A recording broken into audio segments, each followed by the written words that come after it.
Raindrops media পরিবেশিত audio lecture series সিরাহ। এই সিরিজে আলোচিত হবে পৃথিবীর বুকে শ্রেষ্ঠতম মানুষ রাসূলুল্লাহ মুহাম্মদ সাল্লাল্লাহু আলাইহি ওয়াসাল্লামের জীবন কথা। ইন্নাল হামদুলিল্লাহি ওয়াসসালাতু ওয়াসসালামু আলা রাসূলিল্লাহ ওয়া আলা আলিহি ওয়া আসহাবিহি ওয়া সাল্লামা তাসলিমান কাসীরান মাজিদান ইলা ইয়াউমিদ্দিন, আম্মা বা'দ। সিরাহ সিরিজের আজকের পর্বে আমাদের আলোচনা যে ঘটনাকে নিয়ে, সেটি হচ্ছে গজওয়াতুল বদর বা বদরের যুদ্ধ। এই যুদ্ধটি ছিল ইতিহাসের মোড় ঘুরিয়ে দেয়া একটি যুদ্ধ। শুধু ইসলামের ইতিহাসে নয়, এই যুদ্ধ পুরো বিশ্বের ইতিহাসের মোড় ঘুরিয়ে দিয়েছে। এই যুদ্ধ শুধু মুসলিমদের নয়, বরং পুরো পৃথিবীর ইতিহাসকে নতুনভাবে রচনা করেছে। এই যুদ্ধে জয়লাভ করার কারণে আজ আমরা লক্ষ কোটি মুসলিম বেঁচে আছি, দুনিয়ার বুকে এক আল্লাহর ইবাদত করে চলেছি। যুদ্ধের প্রাক্কালে আল্লাহ রাসূল সাল্লাল্লাহু আলাইহি ওয়াসাল্লাম আল্লাহর কাছে দুআতে মিনতি করে বলেছিলেন, হে আল্লাহ, তুমি আমার সাথে যে ওয়াদা করেছ তা পূরণ করো। আমি তোমার কাছে প্রতিশ্রুত সাহায্যের আবেদন করছি। তা না হলে দুনিয়ার বুকে তোমার ইবাদত করার মতো আর কেউ অবশিষ্ট থাকবে না। পশ্চিমা বস্তুবাদী লেন্স থেকে দেখলে এই যুদ্ধ আর ৮-১০টা যুদ্ধের মতোই একটা যুদ্ধ, কিন্তু ইসলামের চোখ দিয়ে দেখলে এটা কোনো সাধারণ যুদ্ধ ছিল না। এই যুদ্ধ ছিল ঈমানের সাথে কুফরের চিরস্থায়ী সংঘাতের সূচনা বিন্দু, যা কিয়ামত পর্যন্ত চলতে থাকবে। বদরের দিনকে বলা হয় ইয়াউমুল ফুরকান। ফুরকান মানে হল যা সত্য আর মিথ্যার মধ্যে পার্থক্য করে। বদরের দিনে তাই হয়েছিল। কে সত্যের পক্ষে আছে আর কে মিথ্যের পক্ষে, আল্লাহ তাআলা এই দিনে তা পরিষ্কার করে দেন। এই দিন মিথ্যার উপর সত্য বিজয় হয়েছিল। যদি দুনিয়াবি চোখ দিয়ে, সমরবিদ্যার তত্ত্ব দিয়ে এই যুদ্ধকে বিশ্লেষণ করা হয়, তাহলে এই যুদ্ধে মুসলিমরা কেন বিজয়ী হয়েছিল তার কোনো ব্যাখ্যা নেই। শক্তিমত্তার বিচারে এই যুদ্ধে মুসলিমদের বিজয় হবার কোনোই কারণ ছিল না। কিন্তু এই দুনিয়াতে আমরা যা কিছু দেখি, সেটাই একমাত্র বাস্তবতা নয়, বাস্তবতার অংশ মাত্র। আমাদের চোখের সামনে যে জগৎ আছে, তার বাইরে আরও একটি জগৎ আছে, আর তা হল গায়েবের জগৎ। আর তাই দুনিয়াবি ব্যাখ্যা বিশ্লেষণের মাধ্যমে বদরের যুদ্ধকে কখনোই ব্যাখ্যা করা সম্ভব নয়। কারণ এই যুদ্ধে মুসলিমরা আল্লাহ তাআলার পক্ষ থেকে সাহায্যপ্রাপ্ত হয়েছিলেন, আর শুধু সেই কারণেই তারা বিজয়ী হতে পেরেছিলেন। তাদের যে সামান্য অস্ত্রশস্ত্র আর লোকবল ছিল, তা দিয়ে কুরাইশদের সাথে পেরে ওঠা কখনোই সম্ভব ছিল না। কিন্তু সত্যিকারের ক্ষমতার মালিক হলেন একমাত্র আল্লাহ সুবহানাহু ওয়া তাআলা। তিনি যা চান তাই হয়, আর তাই বদরে মুসলিমরা বিজয়ী হয়েছিল। এই বিজয়ের একটাই ব্যাখ্যা, আর তা হল এই বিশ্বজগতের মালিক আল্লাহ সুবহানাহু ওয়া তাআলা তাদের বিজয় করেছেন। বদরের যুদ্ধ নিয়ে আলোচনা বেশ দীর্ঘ। এই সিরাত সিরিজে আমরা একাধিক পর্ব জুড়ে বদর নিয়ে আলোচনা করব ইনশাআল্লাহ। আজ আমরা আলোচনা করব এই যুদ্ধের প্রেক্ষাপট নিয়ে। নিঃসন্দেহে আল্লাহ তাআলা এই যুদ্ধকে তাকদীরে লিখে রেখেছেন বলেই এই যুদ্ধ সংঘটিত হয়েছে। কিন্তু এই যুদ্ধের একটা পটভূমি আছে, আর আল্লাহ তাআলাই সেই পটভূমি নির্মাণ করেছেন। আমরা শুরুর দিকে আলোচনা করব কোন ঘটনাগুলো ধারাবাহিকতায় বা কিসের রেশ ধরে বদরের যুদ্ধে উভয় দল মুখোমুখি হয়েছে। মজার বিষয় হল, বদরের যুদ্ধের মতো একটি বিশাল যুদ্ধ হতে যাচ্ছে, এই ব্যাপারে মুসলিমদের কোনো ধারণাই ছিল না। কিন্তু ঘটনার পরিক্রমায় আল্লাহ তাআলা এমন একটি পরিস্থিতি তৈরি করেছেন যে মুসলিমরা এই যুদ্ধে অংশ নিয়েছে এবং আল্লাহর ইচ্ছায় বিজয় হয়েছে। আমরা শীঘ্রই সেই আলোচনা আসছি। বদরের যুদ্ধ হঠাৎ করে হয়নি। আমরা আগেই বলেছি, মুসলিমরা হিজরত করে মক্কা থেকে মদিনায় চলে এলেও দুই পক্ষের মধ্যে একটি চাপা উত্তেজনা বিরাজ করছিল। কারণ দুই পক্ষের মধ্যে যেই দ্বন্দ্ব, তা নিছক কোনো ক্ষমতা বা দুনিয়াবী বিষয়ে দ্বন্দ্ব ছিল না। এই দ্বন্দ্ব ছিল একটি আদর্শিক দ্বন্দ্ব। ইসলাম একটি গ্লোবাল মেসেজ বা বৈশ্বিক বার্তা নিয়ে পৃথিবীতে এসেছে। এই বার্তার বিরুদ্ধে যে বা যারাই অবস্থান গ্রহণ করবে, যুদ্ধ তাদের সাথে অবশ্যম্ভাবী, এবং কুরাইশরা সেটা বুঝতে পেরেছিল। তাই মুসলিমরা মদিনায় চলে আসার পরেও তারা মুসলিমদেরকে নিজেদের জন্য অস্তিত্বের হুমকি স্বরূপ মনে করতে থাকে। মদিনা রাষ্ট্রকে তারা একটা শত্রু রাষ্ট্র হিসেবে দেখতে থাকে।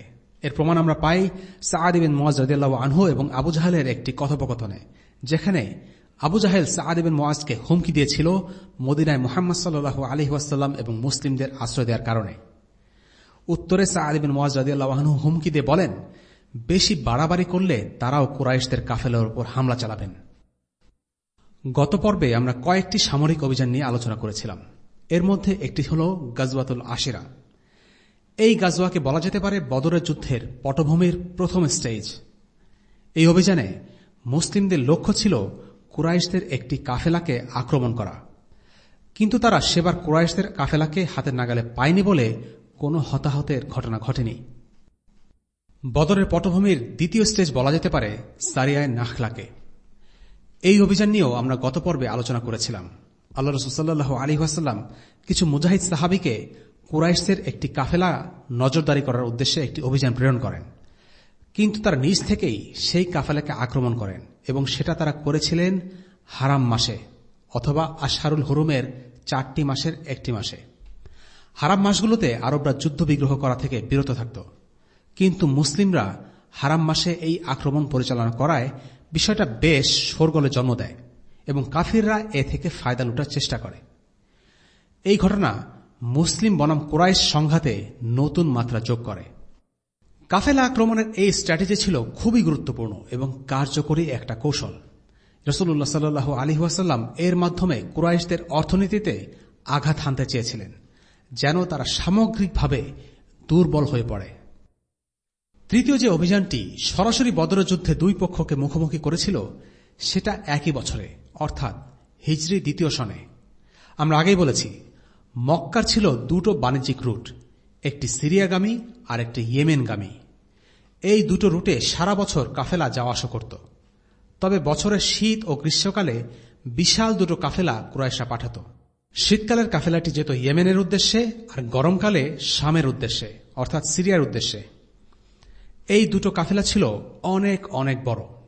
এই কাফেলাগুলোতে মক্কার লোকেরা তাদের সমস্ত অর্থ বিনিয়োগ করত। কুরাইশদের ব্যবসা বাণিজ্যের একটা বড় চালিকা শক্তি ছিল এই দুটো কাফেলা। আল্লাহ রাসূল সাল্লাল্লাহু আলাইহি ওয়াসাল্লাম এমনই একটি বড় কাফেলা আক্রমণের সিদ্ধান্ত নেন।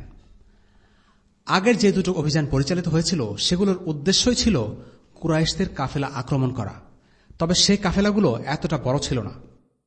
হিজরি 2য় বর্ষের রমাদান মাসের 12 তারিখ আল্লাহ রাসূল সাল্লাল্লাহু আলাইহি ওয়াসাল্লাম শামের উদ্দেশ্যে যাত্রারত যে কাফেলা আক্রমণ করার সিদ্ধান্ত নেন, সেই কাফেলা ছিল 1000 উট।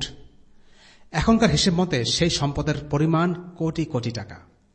কাফেলা ছিল 30 থেকে 40 জনের মতো কুরাইশ সদস্য, আর কাফেলার নেতৃত্বে ছিল আবু সুফিয়ান। বলা হয়ে থাকে, এই কাফেলায় কুরাইশদের একজন ব্যক্তি ছাড়া প্রতিটি মানুষ কিছু না কিছু বিনিয়োগ করেছিল। কুরাইশদের ইতিহাসে এত বড় কাফেলা পাঠানোর কোনো নজির নেই। কেন এবারের কাফেলাটি এত বড়? এর কারণ হতে পারে এই কাফেলায় মুসলিমদের রেখে যাওয়া সম্পদ ছিল। মুসলিমরা যখন মক্কা ছেড়ে মদিনায় চলে আসলেন, তখন তাদের অনেকেই সম্পদ বাড়িঘর সব ফেলে আসতে বাধ্য হয়েছিলেন। কুরাইশ মুশরিকরা সেসব দখল করে নেয়। সম্ভবত সে কারণে কুরাইশরা এই কাফেলায় মুসলিমদের থেকে দখল করার অর্থ সম্পদ বিনিয়োগ করতে সক্ষম হয়। কুরাইশদের কাফেলার অবস্থান ও গতিপথের ব্যাপারে তথ্য সংগ্রহের জন্য রাসূলুল্লাহ সাল্লাল্লাহু আলাইহি ওয়াসাল্লাম তার শক্তিশালী ইন্টেলিজেন্স টিমের লোকদের কাজে লাগালেন। তাদের মাধ্যমে তিনি নিয়মিত শত্রুপক্ষের ব্যাপারে তথ্য সংগ্রহ করতেন। কুরাইশদের কাফেলা পাঠানোর খবর পাওয়া মাত্র রাসূলুল্লাহ সাল্লাল্লাহু আলাইহি ওয়াসাল্লাম সেই কাফেলার খোঁজ নেওয়ার জন্য গুপ্তচর পাঠান। বাসবাস ইবনে আমর রাদিয়াল্লাহু আনহু তথ্য জোগাড় করে সরাসরি রাসূলুল্লাহ সাল্লাল্লাহু আলাইহি ওয়াসাল্লামের বাসায় এলেন। সেই সময় রাসূলুল্লাহ সাল্লাল্লাহু আলাইহি ওয়াসাল্লামের ঘরে ছিলেন শুধুমাত্র আনাস রাদিয়াল্লাহু আনহু ও বাসবাস। আনাস বিন মালিকের বয়স মাত্র তখন 7। বাসবাস রাসূলুল্লাহ সাল্লাল্লাহু আলাইহি ওয়াসাল্লামকে কুরাইশদের কাফেলার অবস্থান সম্পর্কে তথ্য দিলেন। কোন কোন বর্ণনায় এসেছে নবীজি সাল্লাল্লাহু আলাইহি ওয়াসাল্লাম তালহা এবং যায়েদ রাদিয়াল্লাহু আনহুমাকেও তথ্য সংগ্রহের জন্য পাঠান। কাফেলার সম্পর্কে তথ্য পেয়ে রাসূলুল্লাহ সাল্লাল্লাহু আলাইহি ওয়াসাল্লাম দ্রুত বের হয়ে এসে সবাইকে উদ্দেশ্য করে বললেন, আমরা একটা অভিযানে বের হব। আমাদের লোক দরকার। যাদের সাথে এই মুহূর্তে চড়ার মতো বাহন প্রস্তুত আছে, শুধু তারাই এসো। অনেকেই তাদের চড়ার উপযোগী জন্তু মদিনার নিকটস্থ পাহাড়ে ঘাস খাওয়ানোর জন্য রেখে এসেছিল। তারা সেগুলো আনার জন্য রাসূলুল্লাহ সাল্লাল্লাহু আলাইহি ওয়াসাল্লামের কাছে অনুমতি চাইল। তিনি বললেন, না, শুধু তারাই যোগ দেবে যাদের বাহন প্রস্তুত আছে। রাসূলুল্লাহ সাল্লাল্লাহু আলাইহি ওয়াসাল্লাম একদমই দেরি করতে চাচ্ছিলেন না। প্রস্তুতির জন্য তিনি আলাদাভাবে সময় নষ্ট করতে চাননি। আর এই কারণেই এই অভিযানে অংশগ্রহণকারীর সংখ্যা খুব কম ছিল। মুসলিমদের মধ্যে সেই সময় যুদ্ধ করার মতো অন্তত 1500 যোদ্ধা গণনা করা হয়েছিল, কিন্তু এই অভিযানে অংশ নিতে পেরেছিল মাত্র 313 জন, মতান্তরে 317 বা 319 জন। আবু সুফিয়ানের অধীনস্থ কাফেলাটি দখল করাই ছিল এই অভিযানের উদ্দেশ্য। রাসূলুল্লাহ সাল্লাল্লাহু আলাইহি ওয়াসাল্লাম সবাইকে উদ্দেশ্য করে বললেন, এই কাফেলাটি কুরাইশদের, এতে প্রচুর সম্পদ থাকবে, এটিকে আক্রমণ করো, যাতে আল্লাহ তাদের সম্পদ তোমাদেরকে গনিমত হিসেবে প্রদান করেন। এখানে লক্ষণীয়, মুসলিমদের সাথে কুরাইশরা ছিল যুদ্ধরত, আর ইসলামী শরীয়ত অনুসারে যুদ্ধরত জাতির রক্ত আর সম্পদ হচ্ছে হালাল, অর্থাৎ তাদের হত্যা করা যাবে এবং তাদের সম্পদ দখল করা যাবে। উপরন্তু কুরাইশদের সে কাফেলায় ছিল মুহাজিরিনদের হাত থেকে ছিনিয়ে নেয়া সম্পদ। মুহাজিরদের সম্পদ ফিরে পাওয়া ছিল এই অভিযানের উদ্দেশ্য। আল্লাহ রাসূল সাল্লাল্লাহু আলাইহি ওয়াসাল্লাম যখন এই অভিযানের উদ্দেশ্য বের হচ্ছিলেন, তখন মুসলিমদের ধারণাও ছিল না আসলে কি হতে যাচ্ছে, কারণ তারা যাচ্ছিলেন এমন একটা কাফেলা আক্রমণ করতে যেই কাফেলায় মাত্র 30 থেকে 40 জন মুশরিক ছিল, আর অন্যদিকে মুসলিমদের সংখ্যা ছিল 300 থেকেও বেশি। অর্থাৎ এখানে কোনো যুদ্ধ বা সংঘর্ষের ঘটনা ঘটার কথাই ছিল না। মুসলিমদের জন্য এই অভিযান ছিল নিশ্চিত একটা বিজয়। তাদের মাথাতেও আসেনি এই কাফেলা আক্রমণ করতে গিয়ে তাদের 1000 সৈন্য বিশিষ্ট একটি সেনা দলের মুখোমুখি হতে হবে, যারা আসবে 200 ঘোড়া আর 70টি উট নিয়ে। কুরাইশদের সাথে সম্মুখ সমরে যাওয়ার কোনো পরিকল্পনাই মুসলিমদের ছিল না, কিন্তু আল্লাহ যা নির্ধারিত রেখেছেন তাই ঘটে। আর তাই কাফেলা আক্রমণ করার একটি সহজ অভিযানে গিয়ে মুসলিমদের কুরাইশদের মুখোমুখি হল বদরের প্রান্তরে, এমন এক দিনে যাকে আল্লাহ বলেছেন ইয়াউমাল ফুরকান বা মীমাংসার দিন। সূরা আনফালের 41 নম্বর আয়াতে আল্লাহ তাআলা বলেছেন, যদি তোমাদের বিশ্বাস থাকে আল্লাহর উপর এবং সে বিষয়ের উপর যা আমি আমার বান্দার প্রতি অবতীর্ণ করেছি ফায়সালার দিনে, যেদিন সম্মুখীন হয়ে যায় উভয় সেনা দল। অন্যদিকে কুরাইশ কাফেলার নিরাপত্তা নিয়ে আবু সুফিয়ান বেশ সতর্ক ছিলেন, কারণ গত কিছুদিন ধরে এমন কিছু ঘটনা ঘটেছে যা এর আগে কখনো ঘটেনি। সে সময়ে মরুভূমির রাস্তা ধরে কাফেলা যাতায়াত ছিল বেশ ঝুঁকিপূর্ণ। কোনো আইন শৃঙ্খলা বাহিনী বা হাইওয়ে পুলিশ বলে কিছু ছিল না। কাফেলা আক্রমণ করে সম্পদ লুটপাট ছিল নিয়মিত ঘটনা। আরবের সবগুলো গোত্রের কাফেলা মরুর রাস্তায় নিরাপত্তাহীনতায় ভুগত, কিন্তু ব্যতিক্রম ছিল কুরাইশদের কাফেলা। তাদের কাফেলা কোনো গোত্র আক্রমণ করত না, কারণ আগে আমরা বলেছি পুরো আরব জুড়ে কুরাইশদের বিশেষ মর্যাদা ছিল, কারণ তারা ছিল কাবা ঘরের অভিভাবক। কিন্তু মুসলিমদের উত্থানের সাথে সাথে এই সমীকরণ বদলে যায়। মুসলিমরা কুরাইশদের কাফেলা আক্রমণ করার দুঃসাহস দেখায়, আর তাই এবার আবু সুফিয়ান আগে থেকেই বেশ সতর্ক। এর আগে ঘন ঘন বেশ কিছু কাফেলা আক্রমণ হওয়ায় আবু জাহেল তার লোকদের মুসলিমদের সম্ভাব্য আক্রমণ সম্পর্কে আগেই সাবধান করে দিয়েছিল। আবু সুফিয়ানও রাসূলুল্লাহ সাল্লাল্লাহু আলাইহি ওয়াসাল্লামের অবস্থান জানার জন্য গোয়েন্দা পাঠায়। কাফেলা নিয়ে চলতে চলতে আবু সুফিয়ান বদরে পৌঁছে যায়। বদর আর মদিনার দূরত্ব প্রায় 150 কিলোমিটার। আবু সুফিয়ানের ইন্টেলিজেন্স টিম খবর দিল তারা দুজনকে দেখেছে, কিন্তু কারা এই দুজন? সম্ভবত তারা ছিলেন রাসূলুল্লাহ সাল্লাল্লাহু আলাইহি ওয়াসাল্লামের ইন্টেলিজেন্স টিমের সদস্য তালহা এবং যায়েদ রাদিয়াল্লাহু আনহুমা। আবু সুফিয়ান যখন বদরে পৌঁছে জানতে পারল দুজন গোয়েন্দা চারপাশে ঘুরঘুর করছে, তখন সেখানকার মাটিতে উটের বিষ্ঠা দেখতে পেয়ে তা হাতে নিয়ে গুঁড়ো করে পরীক্ষা করল। সে এই বিষ্ঠা দেখে বুঝতে পারল যে এই বিষ্ঠা মদিনার খেজুর খাওয়া উটের বিষ্ঠা। পুরো আরবের মধ্যে কেবল মদিনাতেই এত বেশি খেজুর উৎপন্ন হয় যে কেবল মদিনার লোকেরাই তাদের উটদের খেজুর খাওয়াবার সামর্থ্য রাখে। বাঘেদের জন্য উটকে খেজুর খাওয়ানো ছিল রীতিমতো বিলাসিতা। যাই হোক, আবু সুফিয়ান বুঝে ফেলল রাসূলুল্লাহ সাল্লাল্লাহু আলাইহি ওয়াসাল্লাম ও তার অনুসারীরা কাফেলা আক্রমণ করার জন্য আসছে। সে কুরাইশদের বিশাল কাফেলা রক্ষা করার জন্য দুটো পদক্ষেপ নিল। এক, সে একটি অপরিচিত রুট ধরে মক্কায় ফিরে যাবার জন্য রওনা দিল, যেন মুসলিমরা তাদের খুঁজে না পায়। দুই, সে কুরাইশদের কাছে সম্ভাব্য আক্রমণের ব্যাপারে জরুরি ভিত্তিতে যোগাযোগ করল এবং কাফেলা রক্ষা করার জন্য অতিরিক্ত সাহায্য চেয়ে খবর পাঠাল। দামদামের মাধ্যমে সে কুরাইশদের একটি মেসেজ দিল যে যদি কুরাইশরা কাফেলা রক্ষার জন্য সেনা না পাঠায় তবে মুসলিমরা কাফেলা দখল করে নেবে। এই সংবাদ দামদাম ইবনে আমর আল গিফারিকে দিয়ে পাঠানো হয়েছিল, কিন্তু আশ্চর্যজনকভাবে সে মক্কায় পৌঁছবার আগেই মক্কায় এই বিষয়টি নিয়ে হইচই লেগে যায়, আর সেটি হয়েছিল আতিকার স্বপ্নের মাধ্যমে। আতিকা বিনতু আব্দুল মুত্তালিব ছিলেন রাসূলুল্লাহ সাল্লাল্লাহু আলাইহি ওয়াসাল্লামের ফুপু। তিনি মক্কায় থাকতেন। ঘটনার এই পর্যায়ে এক রাতে তিনি একটি স্বপ্ন দেখেন। আতিকা তখনও মুসলিম হননি, তিনি মুসলিম হয়েছিলেন মক্কা বিজয়ের পর। স্বপ্নে তিনি দেখলেন যে একটা লোক উটে চড়ে দ্রুত মক্কার দিকে ধেয়ে আসছে এবং সে মক্কার অধিবাসীদেরকে চিৎকার করে ডাকছে। তার উট প্রথমে কাবা ঘরের উপর এবং তারপর পাহাড়ের এক চূড়ার উপর গিয়ে দাঁড়ালো। তারপর সে কুরাইশদের সাবধান করে দিয়ে বলল, 3 দিনের মধ্যে তোমরা ধ্বংস হয়ে যাবে। একথা বলে লোকটি একটি পাথর নিয়ে পাহাড়ের চূড়া থেকে ছুঁড়ে মারল। পাথরটি মক্কার মাটিতে পড়া মাত্র বিস্ফোরিত হল। মক্কার প্রতিটি ঘরে সেই বিস্ফোরণ থেকে ছিটকে আসা বস্তু এসে আঘাত হানল। আতিকা এই স্বপ্ন দেখে খুব দুশ্চিন্তায় পড়ে গেলেন। তিনি তার ভাই আল আব্বাস ইবনে আব্দুল মুত্তালিবকে বললেন, ভাইয়া, আল্লাহর কসম, আজ রাতে একটা স্বপ্ন দেখে আমার খুব ভয় লাগছে। ভয় লাগছে আমাদের উপর কোনো বিপদ না এসে পড়ে। তুমি কাউকে এই স্বপ্নের কথা বলো না। কি হয়েছে? কি স্বপ্ন দেখেছো তুমি? আতিকা তার স্বপ্নের কথা ভাই আব্বাসকে জানালেন। আব্বাস সব শুনে বললেন, আপা, এটা তো এক ভয়াবহ স্বপ্ন, তুমি কাউকে এই স্বপ্নের কথা বলো না। কিন্তু আব্বাস নিজেই তার বন্ধু ওয়ালিদ ইবনে উতবাকে এই স্বপ্নের কথা বলে বসেন। আবার এও বলে দেন যে ওয়ালিদ যেন কাউকে এই স্বপ্নের কথা না জানায়। আবার ওয়ালিদ তার বাবাকে এই স্বপ্নের কথা বলে ফেললেন। এই স্বপ্নের কাহিনীটা ছিল বেশ কৌতূহল উদ্দীপক, তাই এভাবে এক এক করে এই স্বপ্নের কথা সারা মক্কায় ছড়িয়ে পড়ল। এই স্বপ্ন মক্কায় এমন আলোড়ন তৈরি করল যে কুরাইশ নেতাদের মুখেও আলোচনা হচ্ছে আতিকার এই স্বপ্নের কথা। আল আব্বাস বলেছেন, সকালবেলা আমি ঘুম থেকে উঠে কাবা তাওয়াফ করতে গিয়ে দেখি সেখানে আবু জাহেল অন্যান্য কুরাইশ নেতাদের সাথে বসে আতিকার স্বপ্ন নিয়ে আলোচনা করছে। আব্বাসকে দেখে আবু জাহেল বলল, আবুল ফজল, তাওয়াফ শেষ করে এদিকে এসো তো, কথা আছে।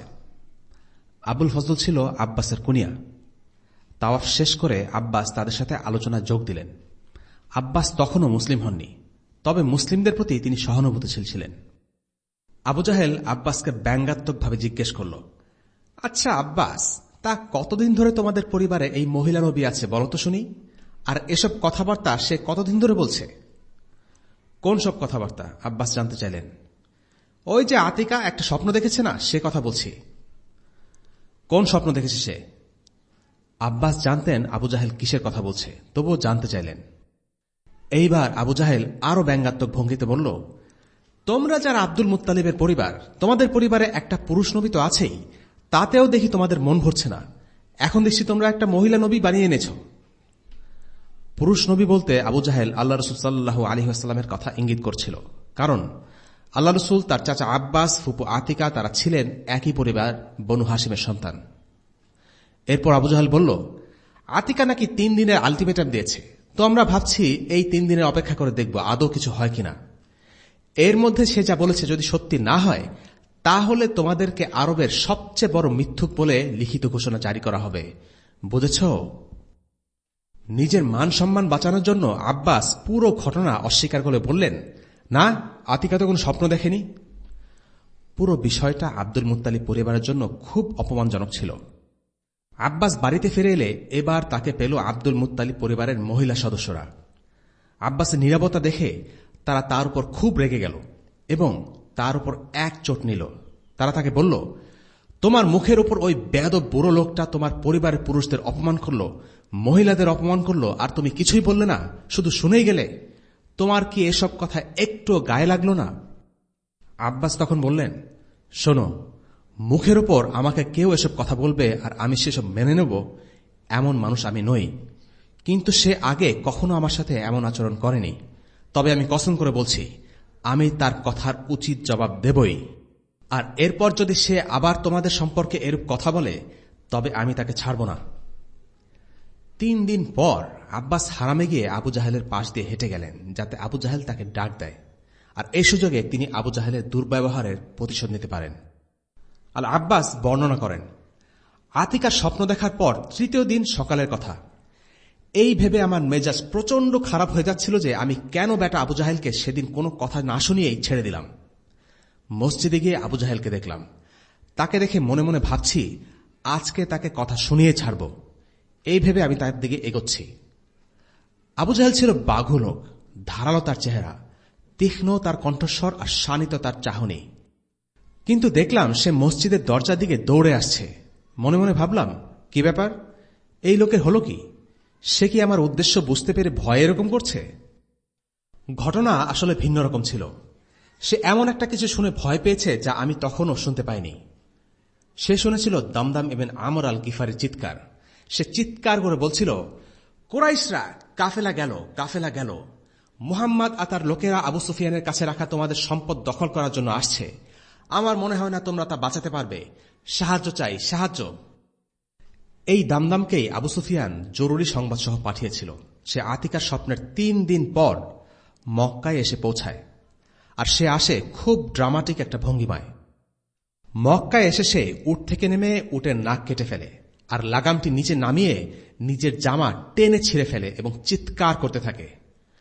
তার এই আজব কর্মকাণ্ড পুরো ঘটনা প্রবাহে বিশেষ একটা মাত্রা যোগ করল। এই দৃশ্য দেখে মক্কার সবার তখন দিশেহারা অবস্থা। আব্বাস বলেন, এই ঘটনার পর সবাই ব্যক্তিগত আক্রোশের কথা ভুলে গেল। তখন সবার মনোযোগ একটি দিকে কেন্দ্রীভূত হল, কাফেলাকে কিভাবে বাঁচানো যায়। কাফেলা রক্ষা করার জন্য কুরাইশের লোকেরা একত্রিত হয়ে রাসূলুল্লাহ সাল্লাল্লাহু আলাইহি ওয়াসাল্লামের বিরুদ্ধে যুদ্ধ করার প্রস্তুতি নিতে লাগল। আর এভাবেই পুরো বিষয়টা যুদ্ধের দিকে মোড় নিল। আমরা একটু আগেই বলেছি, আবু সুফিয়ান কুরাইশদের কাফেলা বাঁচানোর জন্য একটি ভিন্ন পথে কাফেলাটি ফিরিয়ে আনার চেষ্টা করে, যেন মুসলিমরা কাফেলার অবস্থান সম্পর্কে জানতে না পারে। তার এই বুদ্ধিটি কাজে লাগে। সে তার কাফেলা নিয়ে জুহফা পর্যন্ত চলে আসে এবং জুহফা পৌঁছাবার পর সে নিশ্চিত হয় যে তার কাফেলা মুসলিমদের নাগালের বাইরে চলে গেছে। মুসলিমদের হাত থেকে কুরাইশদের কাফেলা নিরাপদ। তাই সে কুরাইশদের খবর পাঠালো যে কাফেলা এখন নিরাপদ, অতিরিক্ত সেনাবাহিনী বা রিইনফোর্সমেন্ট পাঠানোর প্রয়োজন নেই। কিন্তু আবু জাহেল তাতে রাজি হল না। সে বলল, আল্লাহর কসম, বদরে পৌঁছানোর আগে আমরা ফিরে যাব না। তারা কাফেলা রক্ষা করার জন্য মুসলিমদের বিরুদ্ধে যুদ্ধের প্রস্তুতি নিয়েছিল, কিন্তু কাফেলা নিরাপদ এই খবর পাওয়ার পরেও তারা যুদ্ধের সিদ্ধান্তের ব্যাপারে অটল থাকে। মুসলিমদের শেষ করে দেয়াই ছিল তাদের উদ্দেশ্য। যুদ্ধের উন্মাদনায় তারা এতটাই মেতে ওঠে যে কাফেলা নিরাপদে ফিরে আসা সত্ত্বেও তারা যুদ্ধে যাবার সিদ্ধান্তেই অটল থাকে। বদরে প্রতি বছর আরবরা মেলার আয়োজন করত আর সেখানে বেচাকেনা করত। আবু জাহেল যেতে যেতে সবাইকে বলছিল, আমরা সেখানে যাব, 3 দিন ধরে উৎসব করব, উট জবাই করব, মদ খাবো, আর গায়িকারা আমাদের জন্য গান বাজনা পরিবেশন করবে। বেদুইনরা আমাদের অভিযান ও উৎসব সম্পর্কে জানবে, তারা আমাদের সম্মান করবে। চলো আমরা এগিয়ে যাই। প্রশ্ন আসতে পারে, কেন কুরাইশরা তাদের একটি কাফেলার জন্য মুসলিমদের বিরুদ্ধে এত বড় একটি অভিযানে যাওয়ার সিদ্ধান্ত নিল? তারা তো শুধু কাফেলাকে বাঁচানোর জন্য প্রয়োজনীয় সামরিক সহায়তা পাঠালেই পারত। একটি কাফেলা রক্ষা করার জন্য মুসলিমদের উপর সর্বাত্মক সামরিক হামলায় যাওয়ার প্রয়োজন ছিল না। আর এছাড়াও কাফেলাকে নিরাপদে ফিরিয়ে আনতে আবু সুফিয়ান সক্ষম হয়েছিল। এর উত্তরে আল্লাহ বলছেন, আবু জাহেলের মূল উদ্দেশ্য ছিল কুরাইশদের শক্তি সামর্থ্যের প্রদর্শনী দেখানো। আল্লাহ সুবহানাহু ওয়া তাআলা সূরা আনফালের 47 নম্বর আয়াতে বলেন, ولا تكونوا كالذين خرجوا من ديارهم بطرا ورئاء الناس ويصدون عن سبيل الله والله بما يعملون محيط। আর তোমরা তাদের মতো হও না যারা তাদের ঘর থেকে অহংকার ও লোক দেখানোর উদ্দেশ্যে বের হয়েছে এবং আল্লাহর রাস্তায় বাধা প্রদান করে। আর তারা যা করে আল্লাহ তা পরিবেষ্টন করে আছেন। কুরাইশদের কাফেলায় কেউ হামলা করবে, এটা ছিল তাদের আভিজাত্য আর মান মর্যাদার উপর একটা বড় আঘাত। তাদেরকে চ্যালেঞ্জ করার কেউ সাহস দেখাবে, এমন কোন রাজনৈতিক শক্তিকে তারা আরবে থাকতে দেবে না। এটাই ছিল তাদের দম্ভ। তারা তাদের সামরিক শক্তির প্রদর্শনের মাধ্যমে অন্যান্য গোত্রগুলোকে একটি মেসেজ দিতে চাচ্ছিল যে কুরাইশদের সাথে তোমরা কখনো পেরে উঠবে না, তাদের সাথে যুদ্ধ করার কথা চিন্তাও করো না। বস্তুত প্রত্যেক জালিম অপশক্তি এভাবেই চিন্তা করে। তারা তাদের ক্ষমতার ভয় দেখিয়ে সবাইকে দাবিয়ে রাখতে চায়। মুসা আলাইহিস সালাম ও বনী ইসরায়েলকে দমন করার জন্য ফিরআউন তার সমস্ত সেনাবাহিনীকে তার ক্যান্টনমেন্ট থেকে বের করে এনেছিল, অথচ নিরস্ত্র বনী ইসরায়েলকে দমন করার জন্য এর কোনো প্রয়োজন ছিল না। তবু তারা পুরো সেনাবাহিনীকে বের করে এনেছিল, আর আল্লাহ তাদের পুরো বাহিনীকে লোহিত সাগরে ডুবিয়ে ধ্বংস করেন। প্রয়োজনের চাইতে অধিক শক্তি প্রদর্শনী দেখানো এটা প্রত্যেক সাম্রাজ্যবাদী জালিম শক্তির পুরনো অভ্যাস, আর এই অভ্যাসের কারণে তাদের ধ্বংস ত্বরান্বিত হয়। কুরাইশ নেতৃবৃন্দের বড় অংশই বদরের প্রান্তরে যুদ্ধে যাবার জন্য সিদ্ধান্তে একমত হয়। তবে বনু জোহরা এবং বনু আদি এই দুটি গোত্র ব্যতিক্রম ছিল। কাফেলা নিরাপদ হয়ে যাবার পরেও অভিযানে বের হবার ব্যাপারে তারা সম্মত ছিল না। এবার ঘুরে আসা যাক মুসলিম শিবির থেকে। রাসূলুল্লাহ সাল্লাল্লাহু আলাইহি ওয়াসাল্লাম জানতে পারলেন কুরাইশদের কাফেলা তাদের হাতছাড়া হয়ে গেছে, কিন্তু কুরাইশরা মুসলিমদের সাথে যুদ্ধ করার জন্য ব্যাপক প্রস্তুতি নিচ্ছে। রাসূলুল্লাহ সাল্লাল্লাহু আলাইহি ওয়াসাল্লামের হাতে তখন দুটো অপশন। এক, তার সাথে যারা আছে তাদের নিয়ে তিনি যুদ্ধে মোকাবেলা করবেন, এবং দুই, মদিনায় ফিরে যাবেন। কিন্তু মদিনা থেকে অতিরিক্ত সেনা সহায়তা পাঠানোর সময় ছিল না। রাসূলুল্লাহ সাল্লাল্লাহু আলাইহি ওয়াসাল্লাম সব সময় তার সাহাবীদের সাথে শুরা অথবা পরামর্শ করতেন। মদিনা থেকে মুসলিমরা এসেছিল কাফেলা আক্রমণের প্রস্তুতি নিয়ে, যুদ্ধের প্রস্তুতি মুসলিমদের ছিল না। তাই নবীজি সাল্লাল্লাহু আলাইহি ওয়াসাল্লাম এই অভিযানের ব্যাপারে আলোচনা করার জন্য সাহাবাদের সাথে পরামর্শ করতে বসলেন। জানতে চাইলেন কে কি ভাবছে। আবু বকর রাদিয়াল্লাহু আনহু এবং ওমর রাদিয়াল্লাহু আনহু এই যুদ্ধে কুরাইশদের মুখোমুখি হবার পক্ষে মত দিলেন। এরপর দাঁড়ালেন মিকদাদ ইবনে আসওয়াদ। তিনি বললেন, ইয়া রাসূলুল্লাহ, আল্লাহ আযজা ওয়া জাল আপনাকে যে কাজে নির্দেশ দিয়েছেন আপনি তার জন্য অগ্রসর হন।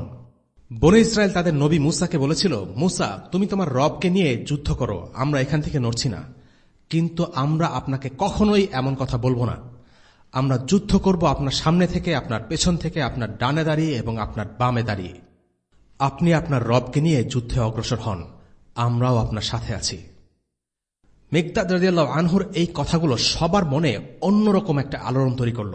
আব্দুল্লাহ ইবনে মাসউদ রাদিয়াল্লাহু আনহু তার কথাগুলো এত ভালো লেগেছিল যে তিনি বলেন, মিকদাদের মধ্যে আমি সেদিন এমন কিছু দেখেছিলাম, আমার মনে হয়েছিল দুনিয়ার সব কিছুর চাইতে বুঝি মিকদাদের সঙ্গ পাওয়াটা বেশি দামি। মিকদাদের মধ্যে এই দৃঢ়তা দেখে আল্লাহ রাসূল সাল্লাল্লাহু আলাইহি ওয়াসাল্লামের মুখ খুশিতে উজ্জ্বল হয়ে গেল। তিনি তার জন্য আল্লাহর কাছে দোয়া করলেন। কিন্তু আবু বকর, ওমর, মিকদাদ রাদিয়াল্লাহু আনহুম এরা প্রত্যেকে ছিলেন মুহাজির সাহাবী। আল্লাহ রাসূল সাল্লাল্লাহু আলাইহি ওয়াসাল্লাম মুহাজির সাহাবীদের রেসপন্সে খুব খুশি হয়েছিলেন, কিন্তু সেটা যথেষ্ট ছিল না। তাই তিনি আবার বললেন, তোমরা আমাকে পরামর্শ দাও। আবু বকর আর ওমরের মতো সাহাবীদের মত জানার পরেও আল্লাহ রাসূল সাল্লাল্লাহু আলাইহি ওয়াসাল্লাম সাহাবীদের পরামর্শ চাচ্ছিলেন। এর কারণ হল, আসলে তিনি আনসারদের মতটাও জানতে চাইছিলেন। কারণ আনসারদের সাথে তার চুক্তি ছিল, আনসাররা নবীজি সাল্লাল্লাহু আলাইহি ওয়াসাল্লামকে রক্ষা করার জন্য মদিনার ভেতরে কোনো যুদ্ধ হলে তারা সেই যুদ্ধে অংশ নেবে। মদিনার বাইরে যুদ্ধে যেতে তারা আইনগতভাবে বাধ্য ছিলেন না। আর এই কারণেই নবীজি সাল্লাল্লাহু আলাইহি ওয়াসাল্লাম স্পষ্টভাবে জানতে চাচ্ছিলেন যে মদিনার বাইরে এরকম একটি যুদ্ধে আনসাররা অংশ নেবেন কিনা। বিষয়টি বুঝতে পারলেন সাআদ ইবনে মুআয রাদিয়াল্লাহু আনহু। তিনি জিজ্ঞেস করলেন, ইয়া রাসূলুল্লাহ, আপনি বোধহয় আমাদের মত জানতে চাইছেন, তাই না? রাসূলুল্লাহ সাল্লাল্লাহু আলাইহি ওয়াসাল্লাম বললেন, হ্যাঁ তাই। এরপর সাআদ ইবনে মুআয বললেন, হে আল্লাহর রাসূল, আমরা তো আপনার উপর ঈমান এনেছি এবং আপনার দাওয়াতকে সত্য বলে মেনে নিয়েছি। আমরা সাক্ষ্য দিয়েছি যে বিধান আপনি নিয়ে এসেছেন তা সত্য, আর এই প্রত্যয়ের ভিত্তিতে আমরা সাক্ষ্য দিয়েছি যে আমরা আপনার নির্দেশ মানব এবং আনুগত্য করব। আল্লাহ রাসূল, আপনি যা ভালো মনে করেন তাই করেন, আমরা আপনার সাথে আছি, থাকব। আল্লাহর কসম করে বলছি, যদি আপনি আমাদের সঙ্গে নিয়ে সমুদ্রেও ঝাঁপিয়ে পড়েন তাহলে আমরাও আপনার সাথে ঝাঁপিয়ে পড়ব। আমাদের একটি লোকও আপনার পেছনে পড়ে থাকবে না। আগামীকাল যদি আপনি আমাদের সাথে নিয়ে শত্রুদের মোকাবেলা করতে চান তবে তাতে আমাদের কোনো আপত্তি নেই। আমরা যুদ্ধে ধৈর্যশীল এবং শত্রুদের মোকাবেলায় অবিচল। আশা রাখি আল্লাহ আপনাকে আমাদের এমন কৃতিত্ব দেখানোর সুযোগ দেবেন যে আপনার চোখ জুড়িয়ে যাবে। আপনি আল্লাহর রহমতের উপর নির্ভর করে আমাদের নিয়ে এগিয়ে চলুন ইয়া রাসূলুল্লাহ। এই কথা শুনে রাসূলুল্লাহ সাল্লাল্লাহু আলাইহি ওয়াসাল্লাম খুবই খুশি হলেন এবং খুবই উৎসাহ বোধ করলেন। আনসাররা চাইলে বলতে পারতেন যে রাসূলুল্লাহ সাল্লাল্লাহু আলাইহি ওয়াসাল্লামের সাথে তাদের চুক্তি হয়েছিল শুধুমাত্র মদিনার অভ্যন্তরে নিরাপত্তা দেওয়ার ব্যাপারে, কিন্তু তারা সেটা বলেননি। বরং তারা উদ্গ্রীব ছিলেন রাসূলুল্লাহর সাথে যুদ্ধ করতে, হোক সেটা মদিনার ভেতরে বা বাইরে। রাসূলুল্লাহ সাল্লাল্লাহু আলাইহি ওয়াসাল্লাম সেটাই মনে মনে চাচ্ছিলেন। পথিমধ্যে কিছু ঘটনা ঘটে। এই ঘটনাগুলো সম্ভবত কুরাইশদের সাথে যুদ্ধে মোকাবেলা করার সিদ্ধান্ত নেয়ার আগেই ঘটেছিল। যেমন কিছু সংখ্যক সাহাবাকে যুদ্ধ করার মতো বয়স না হবার কারণে ফিরিয়ে দেয়া হয়। এদের মধ্যে ছিলেন আব্দুল্লাহ ইবনে ওমর ইবনুল খাত্তাব এবং আল বারা রাদিয়াল্লাহু আনহুমা। রাসূলুল্লাহ সাল্লাল্লাহু আলাইহি ওয়াসাল্লাম শুধু তাদেরকে নেন যারা জিহাদে যেতে প্রবলভাবে উৎসাহী ছিল। ইসলামের প্রথম যুগের এই যোদ্ধাদের একটি দিক বিশেষভাবে উল্লেখযোগ্য, তা হল তারা আদর্শিকভাবে এতটাই অনুপ্রাণিত ছিলেন যে তারা নিজ প্রেরণায় যুদ্ধে অংশ নিতে মুখিয়ে থাকতেন। অন্যদিকে বর্তমান যুগের অধিকাংশ সেনাবাহিনীতে সৈন্যরা যুদ্ধ করে মূলত বিভিন্ন সেবা ও অর্থের আশায়। তারা যুদ্ধকে নিছক চাকরি হিসেবে দেখে। সুযোগ পেলেই বা পরিস্থিতি একটু কঠিন হলেই তারা যুদ্ধ থেকে পালিয়ে যায়। একটি বর্ণনা থেকে জানা যায়, যাদের বয়স 14 বছরের নিচে ছিল তাদেরকে মদিনায় পাঠিয়ে দেওয়া হয়। এই সংখ্যাটি থেকে আমরা একটা ধারণা করতে পারি যে সেই সমাজে পুরুষরা কত অল্প বয়সে ম্যাচুরিটি বা পরিপক্কতা লাভ করত। আমাদের সময়কে আমরা যতই আধুনিক আর ফাস্ট বলে দাবি করি না কেন, মানসিক পরিপক্কতার দিক দিয়ে যে আমরা পিছিয়ে আছি সে বিষয়ে কোনো সন্দেহ নেই। আমাদের সময়ে 18 বছর বয়সকে প্রাপ্তবয়স্ক হবার বয়স হিসেবে ধরা হয়, আর মদিনার ইসলামী সমাজে 14 বছর হলেই একজন পুরুষ জিহাদে অংশ নেয়ার জন্য শারীরিকভাবে সমর্থ বলে গণ্য হতো। বদরে এই যুদ্ধে অংশ নিয়েছিল কেবল মুসলিমরা। মুসলিম বাহিনীতে কোনো মুশরিক অংশ নেয়নি। আয়েশা রাদিয়াল্লাহু আনহা বর্ণনা করেন, আল্লাহ রাসূল বদরের দিকে যাত্রা করলেন। তিনি যখন মদিনা থেকে 4 মাইল দূরে হাররাতুল ওয়াবারাতে পৌঁছলেন, তখন এক লোক তার কাছে আসলো। লোকটি বীরত্ব ও সাহসিকতার জন্য বেশ সুপরিচিত ছিল। রাসূলুল্লাহ সাল্লাল্লাহু আলাইহি ওয়াসাল্লামের সঙ্গীরা লোকটিকে দেখে বেশ খুশি হলেন। লোকটি বলল, আমি এসেছি তোমাদের সাথে যেতে এবং যুদ্ধলব্ধ সম্পদ লাভ করতে। রাসূলুল্লাহ সাল্লাল্লাহু আলাইহি ওয়াসাল্লাম জিজ্ঞেস করলেন, তুমি কি আল্লাহ ও তার রাসূলকে বিশ্বাস করো? সে বলল, না। তখন রাসূলুল্লাহ সাল্লাল্লাহু আলাইহি ওয়াসাল্লাম বললেন, তাহলে তুমি ফিরে যাও, আমি কোনো মুশরিকের কাছ থেকে সাহায্য নেব না। এরপর সে চলে গেল। আমরা যখন সাজারায় পৌঁছলাম তখন আবার লোকটি দেখা মিলল। সে আবার একই প্রস্তাব দিল এবং রাসূলুল্লাহ সাল্লাল্লাহু আলাইহি ওয়াসাল্লাম তাকে একই কথা বললেন, তুমি ফিরে যাও, আমি কোনো মুশরিকের কাছ থেকে সাহায্য নেব না। এরপর লোকটি আবার বাইদায় এসে রাসূলুল্লাহকে নাগালে পেল। রাসূলুল্লাহ তাকে একই প্রশ্ন আবারও জিজ্ঞেস করলেন, তুমি কি আল্লাহ ও তার রাসূলে বিশ্বাস করো? এবারে সে বলল, হ্যাঁ করি। তখন আল্লাহ রাসূল সাল্লাল্লাহু আলাইহি ওয়াসাল্লাম তাকে বললেন, ঠিক আছে, তুমি আমাদের সাথে চলো। এখানে একটা বিষয় লক্ষণীয়, সবেমাত্র মুসলিম হওয়া এক ব্যক্তি জিহাদে অংশ নিয়েছে। ইলম কিংবা তাজকিয়া কিংবা তারবিয়ার অভাবে তাকে জিহাদে যেতে বারণ করা হয়নি। এই যুদ্ধে আমরা 2 জন মুসলিমের কথা জানি যারা ইচ্ছা থাকা সত্ত্বেও অংশ নিতে পারেননি। তারা হলেন হুযায়ফা বিন ইয়ামান এবং তার পিতা ইয়ামান বিন হাকাম। তারা বদরে অংশ নিতে চেয়েছিলেন, কিন্তু কুরাইশদের সাথে চুক্তির কারণে তাদেরকে মদিনায় রেখে যাওয়া হয়। এদের দুজনকে কুরাইশরা একবার আটক করে এবং হত্যার পরিবর্তে কুরাইশরা বলে, আচ্ছা এদের থেকে ওয়াদা নেওয়া হোক যাতে তারা আমাদের সাথে যুদ্ধে লিপ্ত না হয়। খেয়াল করে দেখুন, ওনারা মুহাজির ছিলেন না এবং মক্কা কিংবা মদিনার অধিবাসীও ছিলেন না। জাহিলিয়ার সময় তিনি মদিনায় আসেন এবং তিনি ও তার পুত্র সহ সাহাবী হন। সুতরাং তারা একটা পরিস্থিতি শিকার এবং এজন্য কুরাইশরা তাদের বলে যে, আমরা তোমাদের হত্যা করব না, কিন্তু তোমাদের অঙ্গীকার করতে হবে যে তোমরা আমাদের বিরুদ্ধে যুদ্ধ করবে না। যখন রাসূলুল্লাহ সাল্লাল্লাহু আলাইহি ওয়াসাল্লাম একথা শুনলেন, তখন তাদেরকে বদরের যুদ্ধে যেতে নিষেধ করলেন এবং কুরাইশদের বিরুদ্ধে যে কোনো যুদ্ধে যাবার জন্য নিষেধ করলেন। এতেই প্রমাণ হয় যে একজন মুসলিম যে কোনো পরিস্থিতিতেই তার অঙ্গীকার রক্ষা করবে এবং চুক্তি অবশ্যই রক্ষা করবে। বদরের যুদ্ধের সময় মুসলিমদের অর্থনৈতিক অবস্থা তেমন ভালো ছিল না, তাই 3 জন সাহাবীর জন্য একটি করে উট বরাদ্দ ছিল। তারা পালাক্রমে উটের পিঠে চড়তেন। অন্যান্যদের মতো রাসূলুল্লাহ সাল্লাল্লাহু আলাইহি ওয়াসাল্লামও 2 জন সাহাবীর সাথে একটি উট ভাগাভাগি করে চড়তেন। যেই 2 জন সাহাবী তার সাথে উট শেয়ার করেছিলেন তারা হলেন আলী ইবনে আবু তালিব এবং আবু লুবাবা রাদিয়াল্লাহু আনহুমা। চলতে চলতে যখন তাদের পালা আসত, তখন তারা নিজেরা না চড়ে রাসূলুল্লাহ সাল্লাল্লাহু আলাইহি ওয়াসাল্লামকে চড়ার জন্য অনুরোধ করতেন। তখন রাসূলুল্লাহ তাদেরকে বলতেন, তোমরা আমার চেয়ে শক্তিশালী নও, আর আমিও তোমাদের মতো আল্লাহর কাছে পুরস্কারের প্রত্যাশী। এই ছোট্ট কিন্তু অসাধারণ ঘটনাটি দেখিয়ে দেয় রাসূলুল্লাহ সাল্লাল্লাহু আলাইহি ওয়াসাল্লাম কোন সাধারণ মিলিটারি জেনারেল ছিলেন না, তিনি ছিলেন আল্লাহর প্রেরিত রাসূল, শ্রেষ্ঠ বান্দা। একজন সাধারণ মিলিটারি কমান্ডার কখনোই তার সৈনিকদের সাথে তার একটা বাহন শেয়ার করার কথা ভাবতে পারে না, কিন্তু আল্লাহ রাসূল সাল্লাল্লাহু আলাইহি ওয়াসাল্লাম তাই করে দেখিয়েছেন। যখন অন্যদের পালা এসেছে, তিনি উট থেকে নেমে নিজের পায়ে হেঁটেছেন। আল্লাহ রাসূল সাল্লাল্লাহু আলাইহি ওয়াসাল্লাম যদি পুরো সময়টা জুড়েও উটের পিঠে চড়তেন, সেটা খারাপ কিছু ছিল না, কারণ আলী এবং আবু লুবাবা রাদিয়াল্লাহু আনহুমা আন্তরিকভাবেই চাচ্ছিলেন আল্লাহ রাসূল যেন উটের পিঠে পুরো সময়টা জুড়ে থাকেন। কিন্তু আল্লাহ রাসূল সাল্লাল্লাহু আলাইহি ওয়াসাল্লাম কোনো কাজের পুরস্কারই হাতছাড়া করতে চাননি। আপাত দৃষ্টিতে যে কাজটি ছোট, সেই কাজের পুরস্কার থেকেও নবীজি সাল্লাল্লাহু আলাইহি ওয়াসাল্লাম নিজেকে বঞ্চিত করতে চাননি, আর তাই তিনি বলেছেন, তোমাদের মতো আমিও আল্লাহর কাছে পুরস্কারের প্রত্যাশী। তিনি আলী রাদিয়াল্লাহু আনহুকে বলেছেন, তোমরা আমার চেয়ে শক্তিশালী নও। আমরা আগেই বলেছি, কুরাইশদের যুদ্ধে বের হবার কোনো প্রয়োজন ছিল না, তাদের কাফেলা ইতোমধ্যেই নিরাপদ স্থানে পৌঁছে গেছে, কিন্তু তবুও তারা নিজেদের ঔদ্ধত্য আর অহংকার প্রকাশের জন্য বের হয়েছিল। তারা তাদের শক্তি সামর্থ্য নিয়ে দম্ভ করছিল। এদিকে সাহাবীরা যখন জানতে পারলেন কুরাইশরা তাদের আক্রমণ করার জন্য এগিয়ে আসছে, তখন তারাও দৃঢ়তার সাথে সিদ্ধান্ত নিলেন তারা মুশরিকদের মোকাবেলা করবেন। তবে সবাই এই যুদ্ধে অংশ নিতে মানসিকভাবে প্রস্তুত ছিল না, কারণ তারা মদিনা থেকে বের হয়েছিলেন কাফেলা আক্রমণ করতে, বিশাল বাহিনীর সাথে লড়বার জন্য নয়। তাদের এই মনের কথা গোপন থাকলেও আল্লাহ তা কোরআনে প্রকাশ করে দেন। কোরআনে এই যুদ্ধের কথা বর্ণিত হয়েছে। যুদ্ধের কথা বর্ণিত হয় ইতিহাস গ্রন্থেও, কিন্তু পার্থক্য হল এই যে একজন ইতিহাসবেত্তা শুধু তাই লেখেন যা তিনি উপলব্ধি করেছেন, বাইরে থেকে দেখেছেন, কিন্তু কার মনে কি আছে তা তিনি জানেন না, কিন্তু আল্লাহ তাআলা তা জানেন। তাই বদরের যুদ্ধের প্রসঙ্গে আল্লাহ তাআলা বলছেন, كما أخرجك ربك من بيتك بالحق وإن فريقا من المؤمنين لكارهون।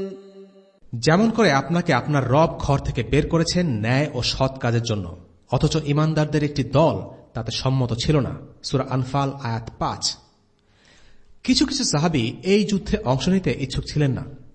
তারা কিন্তু মুনাফিক ছিলেন না, তারা ছিলেন মুমিন। আল্লাহ তাআলা তাদেরকে কোরআনে মুমিন হিসেবেই সম্বোধন করেছেন, আর তারাই ছিলেন সে সময়ের সেরা মুসলিমদের এক একজন। তবু কেন তারা কুরাইশদের মুখোমুখি হতে চাচ্ছিলেন না? এর কারণ হল যুদ্ধ, রক্তারক্তি স্বাভাবিকভাবেই একটি অপছন্দনীয় বিষয়, আর মুসলিম বাহিনী হিসেবে এটি ছিল তাদের প্রথম যুদ্ধ। যুদ্ধকে অপছন্দ করা মানুষের স্বাভাবিক প্রবৃত্তি। আল্লাহ তাআলা বলেন, كتب عليكم القتال وهو كره لكم وعسى أن تكرهوا شيئا وهو خير لكم وعسى أن تحبوا شيئا وهو شر لكم والله يعلم وأنتم لا تعلمون। তোমাদের উপর যুদ্ধ ফরজ করা হয়েছে, অথচ তা তোমাদের কাছে অপছন্দনীয়। পক্ষান্তরে তোমাদের কাছে হয়তো কোনো একটা বিষয় পছন্দসই নয়, অথচ তোমাদের জন্য কল্যাণকর, আর হয়তোবা কোনো একটি বিষয় তোমাদের কাছে পছন্দনীয়, অথচ তোমাদের জন্য অকল্যাণকর। বস্তুত আল্লাহ জানেন, তোমরা জানো না। সূরা বাকারা আয়াত 216।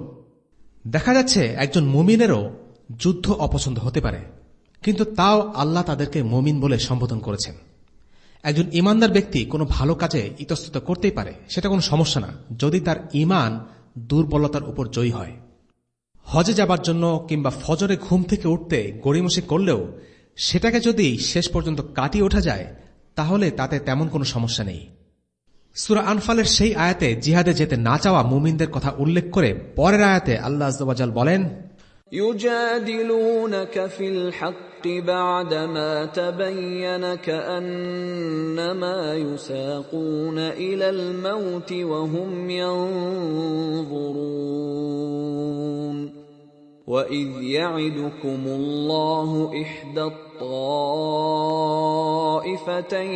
أنها لكم وتودون أن غير ذات الشوكة تكون لكم ويريد الله أن يحق الحق بكلماته ويقطع دابر الكافرين ليحق الحق ويبطل الباطل ولو كره المجرمون।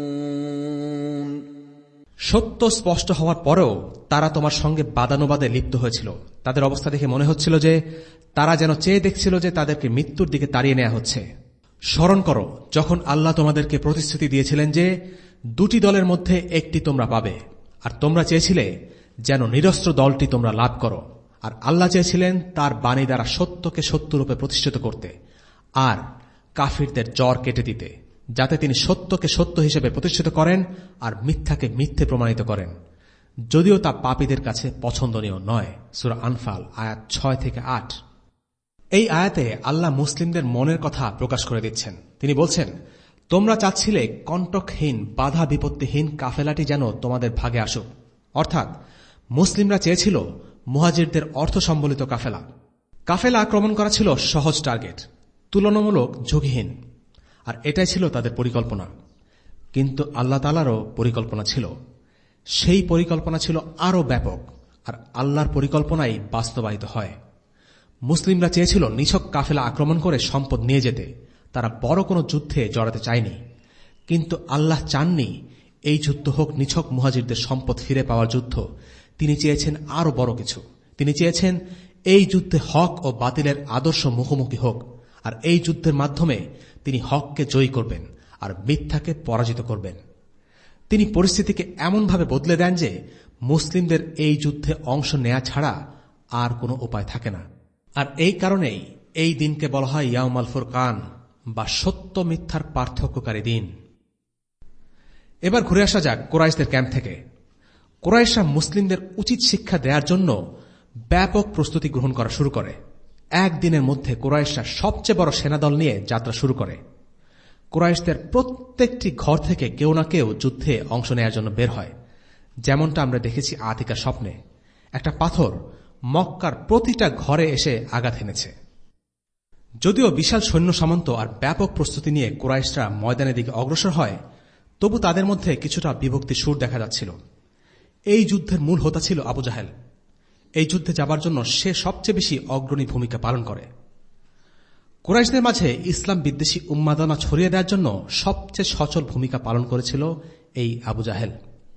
কিন্তু আরেক ইসলাম বিদ্বেষী আবুল আহাব, যে ছিল আল্লাহ রাসূল সাল্লাল্লাহু আলাইহি ওয়াসাল্লামের চাচা, সে এই যুদ্ধে যেতে আগ্রহী ছিল না। সে নিজে এই যুদ্ধে না গিয়ে তার পক্ষে আরেকজনকে পাঠায়। আল আসি বিন হিশাম নামের এক লোক আবুল আহাবের কাছ থেকে 4000 দিরহামের ঋণ নিয়েছিল। সে আল আসিকে বলে, তুমি আমার পক্ষ হয়ে এই যুদ্ধে অংশ নাও, আমি তোমাকে তাহলে এই ঋণ মাফ করে দেব। আবুল আহাবের যুদ্ধে না যাবার কারণ কি?